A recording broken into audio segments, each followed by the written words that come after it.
Hello दोस्तों, इस YouTube channel पर आपका स्वागत है। आर ओ री एग्ज़ाम के लिए यह एक फुल मॉक टेस्ट रहेगा। इस मॉक टेस्ट को आपको पूरा वॉच करना चाहिए क्योंकि इस मॉक टेस्ट के माध्यम से ये रिवीजन हो जाएगा। क्लास को आरंभ करते हैं। प्रश्न नंबर 1, निम्नलिखित बाघ अभयारण्य टाइगर रिजर्व में से कौन सा मध्य प्रदेश में स्थित नहीं है? अमनगढ़, बांधवगढ़, कान्हा, संजय दुबरी। तो ऑप्शन ए राइट आंसर होगा अमनगढ़। अमनगढ़ टाइगर रिजर्व ये उत्तर प्रदेश के बिजनौर जिले में स्थित है। प्रश्न नंबर नेक्स्ट है, निम्नलिखित में से कौन सा एक स्थलीय पारिस्थितिकी तंत्र का उपभाग नहीं है? स्थलीय पारिस्थितिकी तंत्र का उपभाग नहीं है। आप आंसर को लगाते हुए चलिएगा। ऑप्शन बी चुनने वाले विद्यार्थियों का राइट आंसर हो जाएगा सागरीय पारिस्थितिकी तंत्र स्थलीय पारिस्थितिकी तंत्र का उपभाग नहीं है, जबकि अन्य पॉइंट इसके उपभाग हैं। प्रश्न नंबर 3 है, निम्नलिखित में से कौन सा जैव डीजल पौधा है? ऑप्शन ए राइट आंसर होगा जेट्रोफा। प्रश्न नंबर 4 है, पार्वती अर्गा रामसर स्थल के संदर्भ में निम्नलिखित में से कौन सा कथन सही है? पार्वती अर्गा रामसर स्थल के संदर्भ में नीचे दिए गए कोड से सही उत्तर चुनिए। यह उत्तर प्रदेश के गोंडा जिले में स्थित है। यह एक पक्षी अभ्यारण्य है। जिन विद्यार्थियों ने सी विकल्प चुना है उनका यहाँ पर राइट आंसर हो जाएगा। दोनों ही स्टेटमेंट यहाँ पर सही लिखे हुए हैं।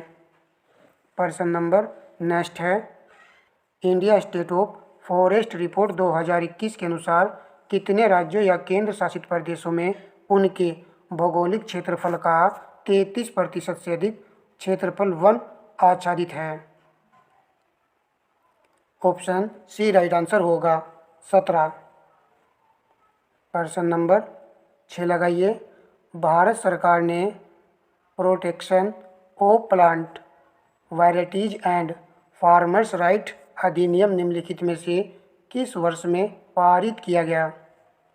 यहाँ पर 2001 है और यहाँ पर 2015 है शायद। ये बताइए कौन सा राइट आंसर होगा?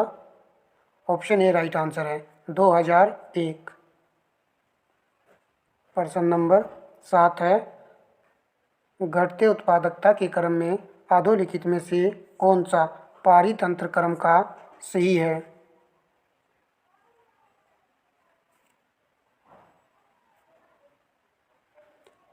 उत्पादकता के घटते क्रम में आपको बताना है। ऑप्शन सी राइट आंसर होगा मैंग्रोव, घास का मैदान, झील और सागर। ये यहाँ पर सही क्रम है। प्रश्न नंबर नेक्स्ट देखिए, सूची फर्स्ट को सूची सेकंड से सम्मिलित कीजिए तथा नीचे दिए गए कोड का प्रयोग करके सही उत्तर का चयन कीजिए। सूची फर्स्ट में अधिनियमों के नाम और सूची सेकंड में वर्ष दिया गया है। ये एक अच्छा प्रश्न है और काफ़ी बार हम पढ़ चुके हैं, सभी के याद रहता है। वन संरक्षण अधिनियम 1980, पर्यावरण संरक्षण अधिनियम 1986, वायु प्रदूषण निवारण एवं नियंत्रण अधिनियम 1981, जल प्रदूषण नियंत्रण अधिनियम 1974 सभी एक दूसरे के सामने सही सम्मिलित हैं। तो राइट आंसर होगा ऑप्शन डी 1, 2, 3, 4।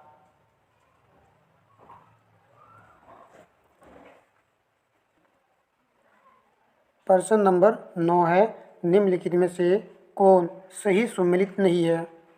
प्राथमिक ऊर्जा जवाहरी शक्ति दी गई है, वाणिज्यिक ऊर्जा तेल एवं गैस दिया गया है, गैर वाणिज्यिक ऊर्जा जानवरों का गोबर, गैर पारंपरिक ऊर्जा सौर ऊर्जा।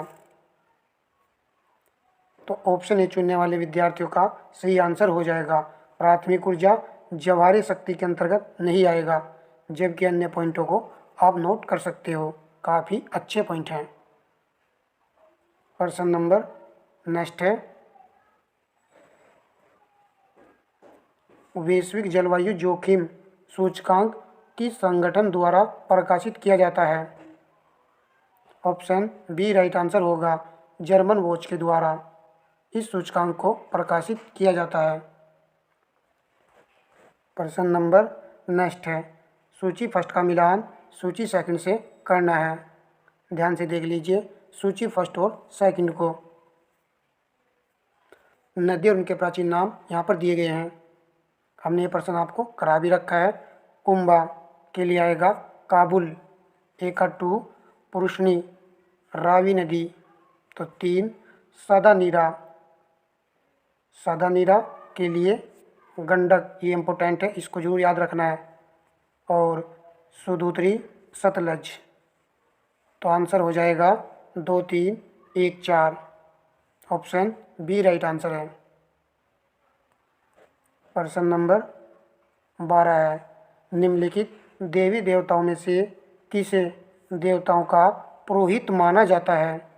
अग्नि, बृहस्पति, धूष, इंद्र, तो ऑप्शन बी राइट आंसर होगा।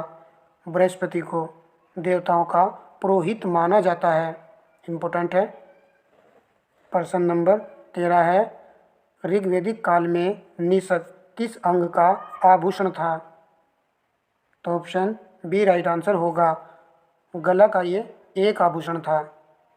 प्रश्न नंबर 14 है, प्राचीन भारत में निशाका से जाने जाते थे, तो निशाका से जाने जाते थे, आंसर हो जाएगा ऑप्शन ए स्वर्ण आभूषण। प्रश्न नंबर 15 है, बोगज कोई महत्वपूर्ण है क्योंकि, ध्यान से लगाइए, यह एक मध्य एशिया और तिब्बत के मध्य एक महत्वपूर्ण व्यापारिक केंद्र था। क्या ये सही है? या फिर यहाँ से प्राप्त अभिलेखों में वैदिक देवताओं एवं देवियों का नाम उल्लेख प्राप्त होता है? दोनों में से एक आंसर है, तो ऑप्शन बी राइट आंसर हो जाएगा। ये एक अच्छा प्रश्न है।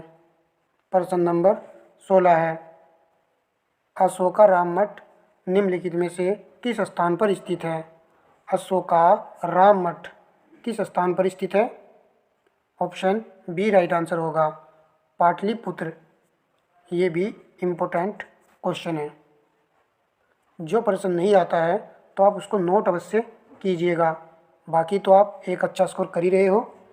प्रश्न नंबर 17 लगाते हैं, बुद्ध की खड़ी प्रतिमा निम्नलिखित में से किस काल में बनाई गई? बुद्ध की खड़ी प्रतिमा, तो बुद्ध की अधिकतर प्रतिमा कुषाण काल में ही बनाई गई थी। ऑप्शन बी यहाँ पर सही आंसर होगा।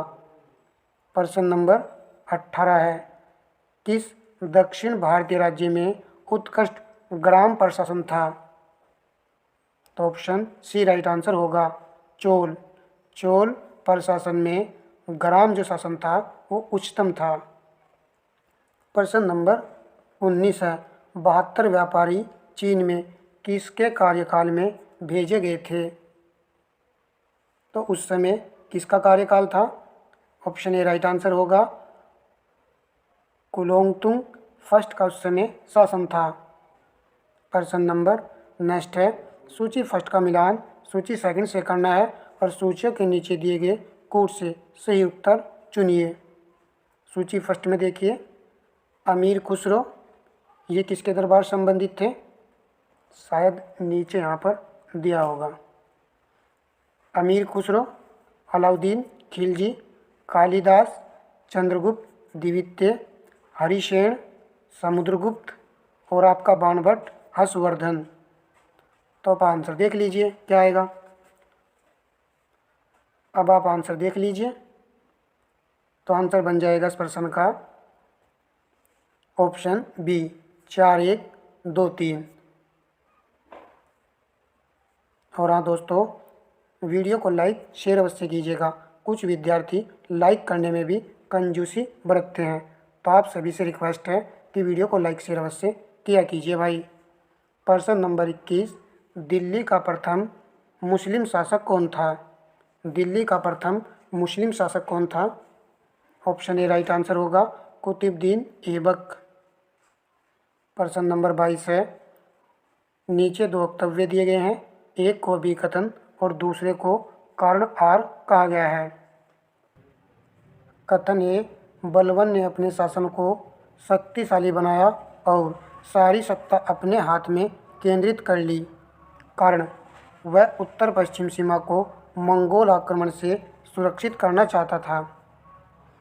तो ऐसे प्रश्न जो एग्जाम में 13-14 प्रश्न थे, तो आंसर होगा ऑप्शन बी। यहाँ पर जो है दोनों ही कथन सही है। आर ए की समुचित व्याख्या नहीं है, यानी कि इसकी उचित व्याख्या नहीं कर रहा है, परंतु दोनों ही कथन यहाँ पर सही हैं। चलिए प्रश्न नंबर लगाते हैं 23।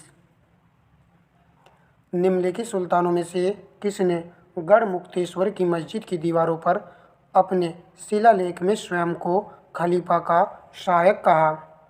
तो कौन सा शासक था या कौन सा सुल्तान था जिसने गढ़मुक्तेश्वर की मस्जिद की दीवारों पर अपने शिलालेख में स्वयं को खलीफा का शासक कहा? आंसर हो जाएगा ऑप्शन ए विकल्प, बलवन। प्रश्न नंबर लगाते हैं 24। घड़ी अथवा ग्रह कर लगाने वाला दिल्ली का प्रथम सुल्तान था? ऑप्शन बी राइट आंसर होगा अलाउद्दीन खिलजी। प्रश्न नंबर 25 है, निम्नलिखित में कौन सुमेलित है?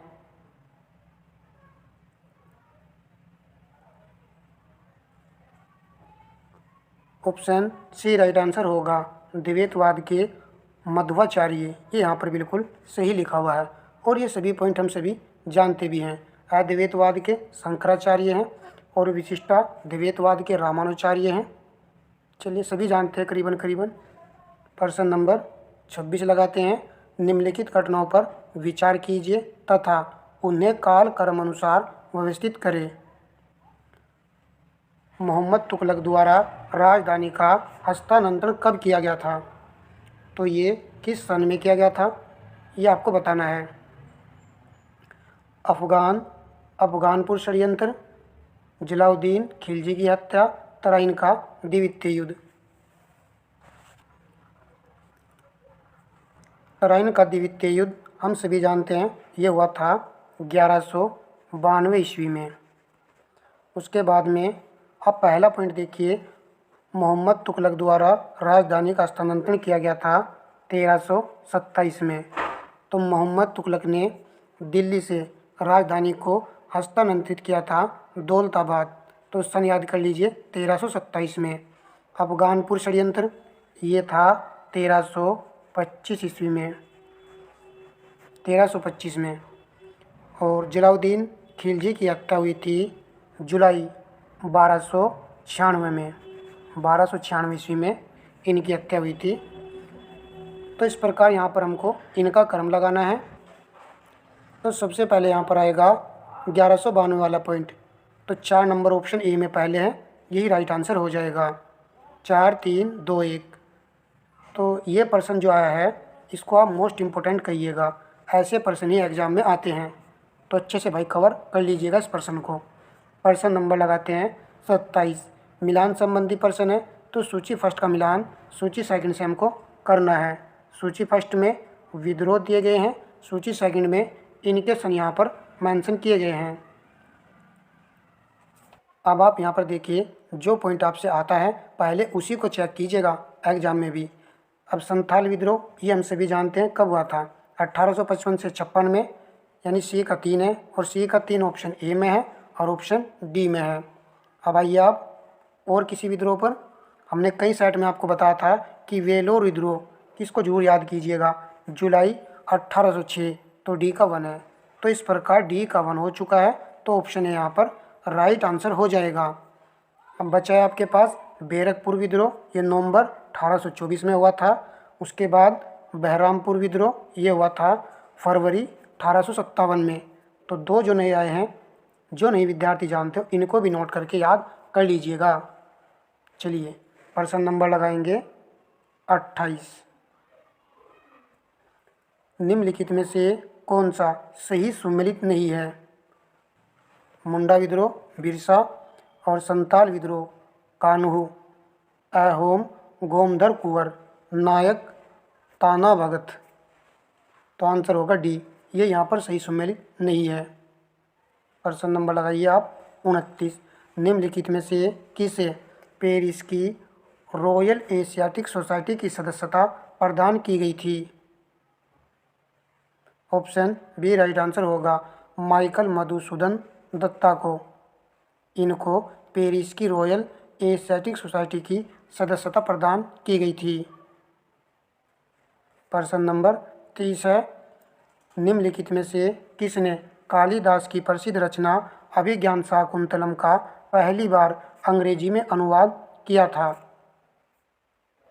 ऑप्शन डी राइट आंसर होगा सर विलियम जोन्स ने पहली बार जो है कालिदास की प्रसिद्ध रचना अभिज्ञान शाकुंतलम का अंग्रेजी में अनुवाद इन्होंने किया था। प्रश्न नंबर 31 है, ब्रिटिश सरकार के किस अधिनियम ने सबसे पहली बार भारत में शिक्षा के लिए 1 लाख रुपए दिए हैं? कई सेट में हमने प्रश्न करा है, गलत नहीं करना है। ऑप्शन बी राइट आंसर होगा चार्टर अधिनियम 1813। हमने कहा था 13 से याद रखना है कि 1 लाख रुपए 13 है, तो याद रहेगा। और जो पुराने व्यूवर्स हैं कंटिन्यू वीडियो वॉच करते हैं वो जानते भी होंगे, और जो नए व्यूवर्स हैं भाई उन सभी से रिक्वेस्ट है कि वीडियो को लाइक तो करना ही है और चैनल को आप सब्सक्राइब भी कर लीजिएगा। जो भी आपको क्वेश्चन देखने को मिलेंगे मॉक टेस्ट के माध्यम से वे अच्छे लेवल के मिलेंगे। प्रश्न नंबर 32 है, यह किसने कहा मुझे इस आरोप के संबंध में कोई क्षमा नहीं मांगनी है कि संविधान के प्रारूप में गवर्नमेंट ऑफ इंडिया एक्ट 1835 एक बड़े भाग को पुनः उत्पादित कर दिया गया है? तो ये कहा था डॉक्टर BR अम्बेडकर ने। ऑप्शन डी वाले विद्यार्थी सही आंसर चुने हैं। प्रश्न नंबर 33 है, 19वीं शताब्दी में किस देश का भारत की ओर विस्तार एंग्लो अफगान संबंधों का आधार था? तो ऑप्शन सी राइट आंसर हो जाएगा रूस। प्रश्न नंबर 34 है, निम्नलिखित में से कौन सा युग्म सही सुमेलित नहीं है? पुनः जजिया लगाना, फरुखशियर, मुंशीपट्टनम पर अधिकार, फोर्ट, सती प्रथा निषेध अधिनियम, लॉर्ड विलियम बेटिक, दास्ताकंत, मेलकम। तो दास्ताकंत कौन नहीं जानता है, सभी जानते हैं, तो डी यहाँ पर राइट आंसर है। और ऊपर के जो तीनों पॉइंट है ये काफ़ी अच्छे हैं, इनको याद कर लीजिएगा। प्रश्न नंबर नेक्स्ट है, मिलान करना है। सूची फर्स्ट का मिलान सूची सेकंड से कीजिएगा। सूची फर्स्ट में खनिज है और सूची सेकंड में उद्योग जिनमें बड़े पैमाने पर उपयोग किया जाता है। चूना पत्थर, सीमेंट, कॉपर तांबा, बिजली का सामान, बॉक्साइट, हवाई जहाज का निर्माण और मैग्नीज इस्पात। ऑप्शन यहाँ पर सही आंसर हो जाएगा 35 का ए राइट है। प्रश्न नंबर 36 है, निम्नलिखित में से कौन सा एक सही सुमेलित नहीं है? पशु और नस्ल। भैंस की यहाँ पर जो नस्ल दी गई है इसका नाम है बदावरी, क्या सही है?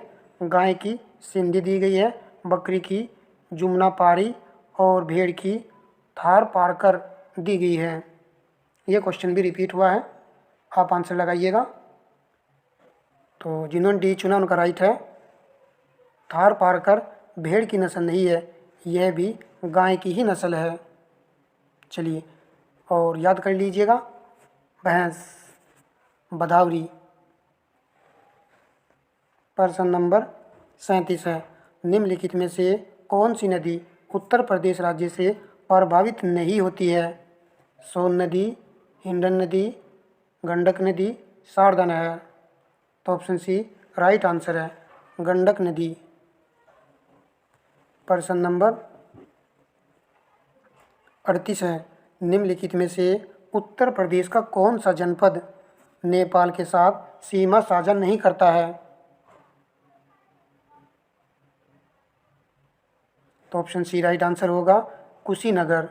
नेपाल के साथ उत्तर प्रदेश के 7 जिले सीमा साझा करते हैं और ये हम सबको पता भी है।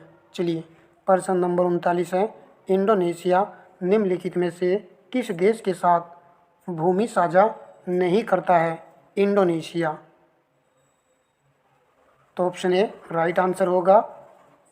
ब्रुनेई ये नहीं करता है, जबकि मलेशिया और Timor Leste, Papua New Guinea ये जो इंडो देश के साथ में सीमा साझा करते हैं। प्रश्न नंबर 40 है, निम्नलिखित में से कौन सा युग्म सही सुमेलित नहीं है? देश और राजधानी दी गई है। ऑप्शन बी राइट आंसर है। डोमिनिका, सेंटो डोमिको ये जो इसकी राजधानी नहीं है। जबकि जबकि यहाँ पर जो अन्य राजधानी दी गई है इनको याद कर लेना है। बहामास की राजधानी नासाउ है, और अल सल्वाडोर की सैन सल्वाडोर है, और एंटीगुआ और बारमूडा की राजधानी सेंट जॉन है। और इसकी भी चलो देख लीजिए, डोमिनिका की राजधानी क्या है? रोशेहू इसकी राजधानी है। नेक्स्ट प्रश्न देखिए, निम्नलिखित युग्मों में से कौन सुमेलित नहीं है? फसल और देश दिए गए हैं। रबड़ थाईलैंड, कौवा मंगोलिया, जैतून स्पेन, गन्ना ब्राज़ील। तो आंसर हो जाएगा 41 का ऑप्शन बी। कौवा जो है मंगोलिया नहीं आएगा, कौवा के लिए ब्राज़ील। प्रश्न नंबर नेक्स्ट है, निम्नलिखित युग्मों में से कौन सुमेलित नहीं है? राज्य और गर्म झरने दिए गए हैं। हिमाचल प्रदेश, मणिकर्ण,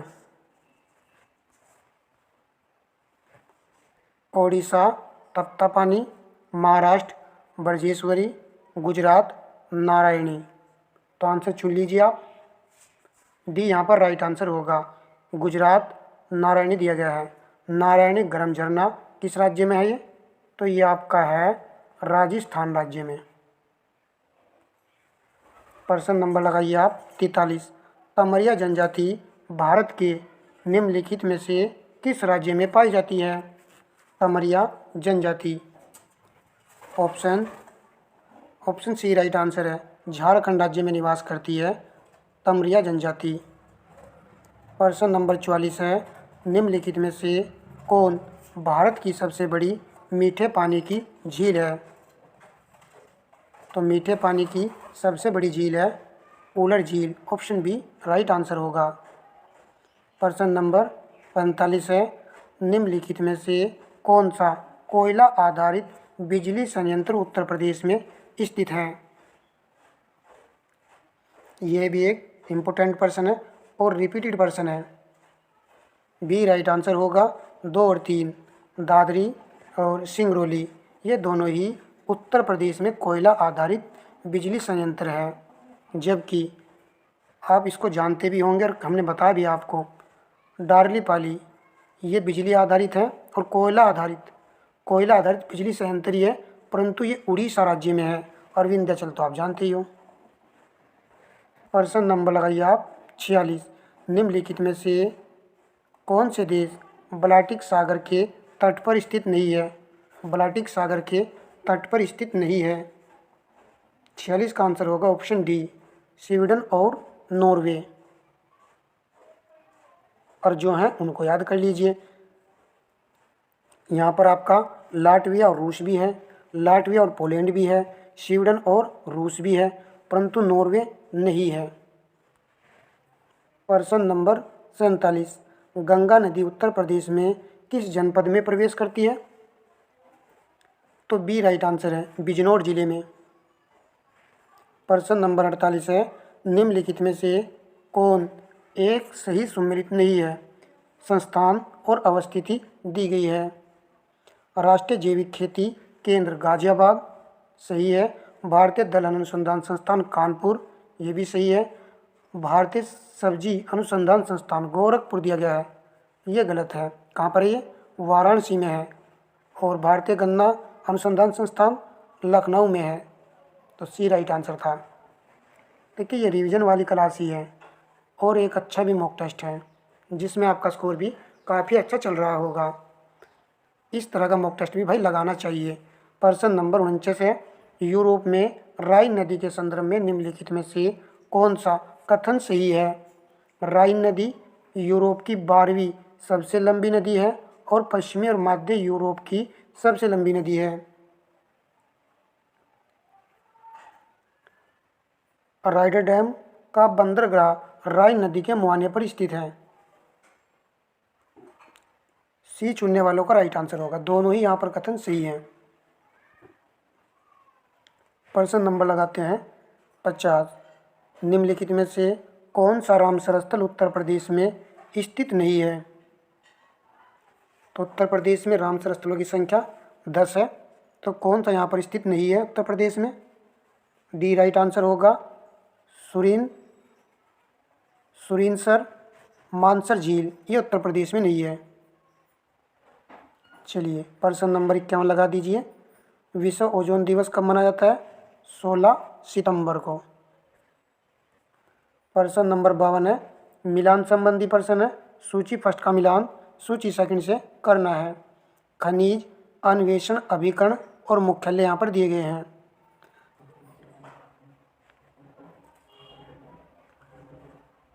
तेल एवं प्राकृतिक गैस आयोग का मुख्यालय कहाँ पर है? इसका मुख्यालय आपका है नई दिल्ली में। तो ए का 4 ऑप्शन ए में है और ऑप्शन सी में है। उसके बाद में डी का 1 लिखा हुआ है इन दोनों में ही। राष्ट्रीय एल्यूमिनियम कंपनी लिमिटेड का मुख्यालय भुवनेश्वर में है। खनिज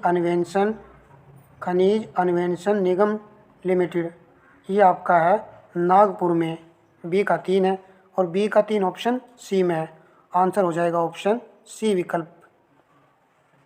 राष्ट्रीय खनिज विकास निगम, ये आपका हैदराबाद में। तो इस प्रकार सी राइट आंसर है। राष्ट्रीय खनिज विकास निगम को याद कर लीजिए कि ये आपका हैदराबाद में है। अन्य पॉइंट हम सभी जानते हैं। समीक्षा अधिकारी बनने के लिए थोड़ी सी और कड़ी मेहनत कर लीजिए, क्योंकि टाइम हमको काफ़ी मिल चुका है। जो पॉइंट या फिर जो चीज़ हमारी छुटी हुई है उनको आप अब कवर कर लीजिएगा और मॉक टेस्ट आप लगाते रहिएगा। प्रश्न नंबर 53 है, निम्नलिखित में से कौन सा एक कोको का प्रमुख उत्पादक देश नहीं है? ये क्वेश्चन भी करा रखा है आपको, बताइए इसका क्या आंसर होगा। जो प्रमुख उत्पादक राज्य है वो आइवरी कोस्ट है, उसके बाद में घाना है। ऑप्शन ए यहाँ पर राइट आंसर है। प्रश्न नंबर 54 है, सूर्य ग्रहण कब होता है? ऑप्शन सी राइट आंसर होगा। चंद्रमा जब सूर्य व पृथ्वी के बीच आ जाता है तब यह सूर्य ग्रहण होता है। प्रश्न नंबर 55 है, तो कूट के माध्यम से सही उत्तर का चयन करना है। कथन को पढ़िए। तिथि निर्धारण रेखा पर ग्रीनविच से 12 घंटे का अंतर है। कर्ण तिथि निर्धारक रेखा 180 डिग्री देशांतर पर स्थित है। तो ऑप्शन ए आएगा या फिर ऑप्शन बी आएगा? यदि ऑप्शन ए चुना है जिन विद्यार्थियों ने, उनका यहाँ पर करेक्ट आंसर हो जाएगा। हमने आपको बताया था, देखिए एक ही पॉइंट के बारे में चर्चा की जा रही है और हमने आपको बताया था भी, और दोनों बातें ही सही हैं। तो ये सही आंसर होगा ऑप्शन ए वाला। आर ए की सही व्याख्या कर रहा है। वीडियो का लास्ट और अंतिम प्रश्न है। सभी भाइयों से रिक्वेस्ट है कि वीडियो को लाइक कीजिएगा, शेयर कीजिएगा। लाइक करने से हमको पता चलेगा कि ये क्लास आप लोगों को अच्छी लगी है, तो मैं इसका पार्ट 2 भी आपको उपलब्ध करा दूंगा। और हाँ दोस्तों, पार्ट 2 में आपको करंट अफेयर के प्रश्न भी देखने को मिलेंगे, तो उस पार्ट को जरूर वॉच कीजिएगा। चलिए प्रश्न नंबर देखिए 56, मिलान संबंधी प्रश्न है। तो सूची फर्स्ट का मिलान सूची सेकंड से करना है। एटना ये कहाँ पर है? सिसिली द्वीप पर है। ए का 4 आएगा। ए का 4 ऑप्शन ए में है और ऑप्शन डी में है। और विसुवियस ये नेपल्स की खाड़ी इटली में है। तो बी का 3 यहाँ पर भी है और बी का 3 यहाँ पर भी है। ये रिबस, तो इसके लिए आएगा रोस द्वीप। सी का 1 है और सी का 1 ऑप्शन बी में है। तो आंसर हो जाएगा ऑप्शन बी। कोटोपेक्सी इक्वेडोर में है। डी का 2 है। तो सेशन आपको जरूर अच्छा लगा होगा। तो नेक्स्ट पार्ट भी जल्दी उपलब्ध करा दूंगा मैं इसका। ठीक है दोस्तों, धन्यवाद।